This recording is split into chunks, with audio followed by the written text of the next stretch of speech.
एक शहर था, फ्यूचर सिटी। वहां एक रोबोट गश्त कर रहा था।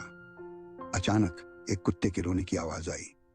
एक अमीर आदमी चिल्लाया, ब्रूनो, कोई मदद करो। उसका पालतू कुत्ता नदी में गिर गया था।